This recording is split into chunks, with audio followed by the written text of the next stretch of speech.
Hallo daar, welcome back to the Learn Afrikaans series, the perfect beginner's course to learn Afrikaans. Last time we did stadsgeboue, city buildings. Should you want private one-on-one lessons, worksheets or more, please visit our Patreon or follow the link below. Do subscribe if you enjoy our series. Les 36. Skryftekens, diacritics. This episode is part of our grammar series.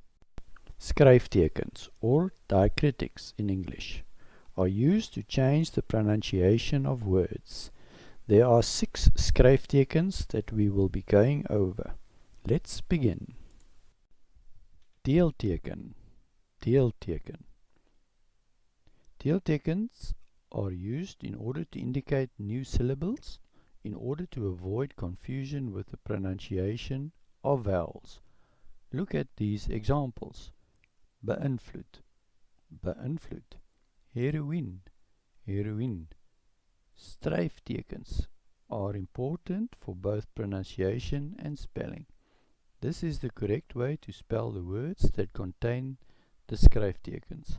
Sometimes the deelteken is used to show plural like dieet, diete, diete.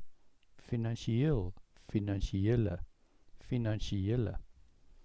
Afkappingstekens, afkappingsteken.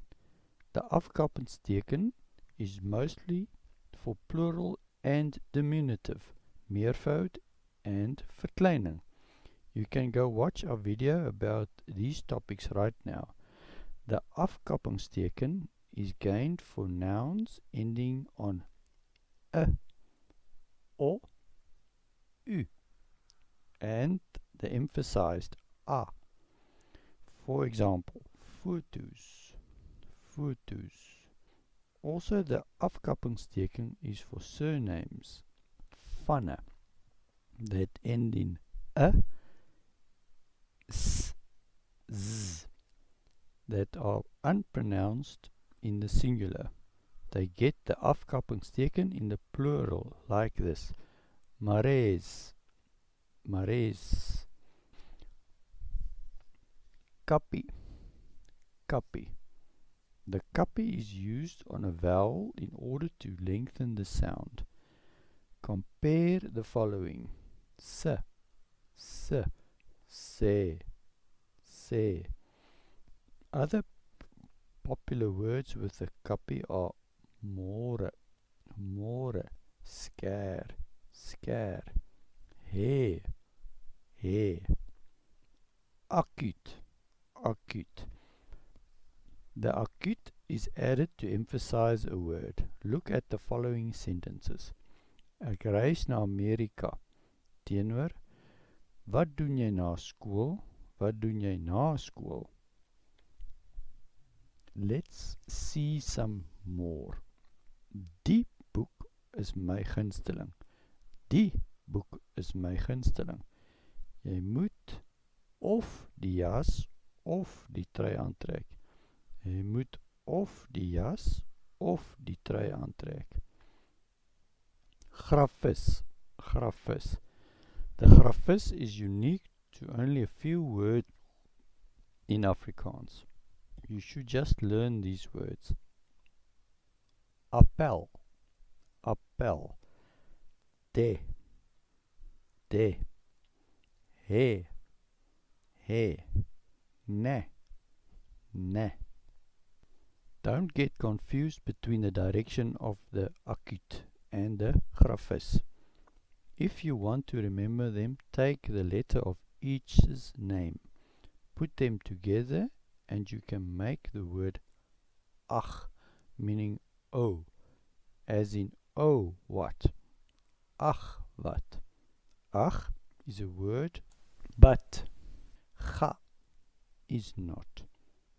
Then you just put a roof on ach.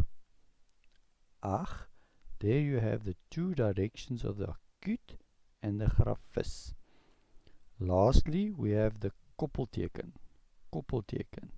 The koppelteken has a lot of ways it can occur. The koppelteken is to avoid confusion.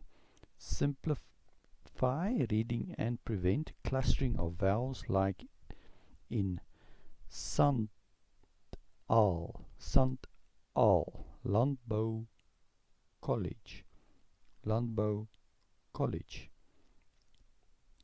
Boarm, boarm. Or to connect with numbers or letters and show time as in graad 6 klas, graad 6 klas. A symbool, A symbool. 3 uur, 3 uur. Or names that include directions.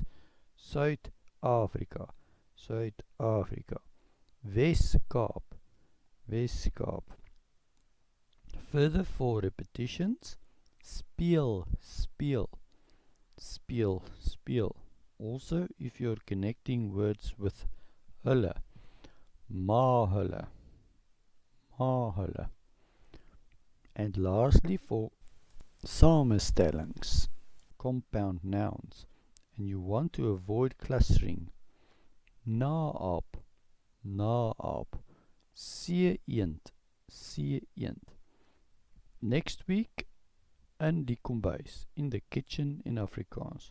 Should you want private one-on-one lessons, worksheets or more, please visit our Patreon or follow the link below. Do watch this lesson again to study effectively. Baie dankie. Sharing, liking and subscribing will help our channel a lot. Comment any questions below. Bye.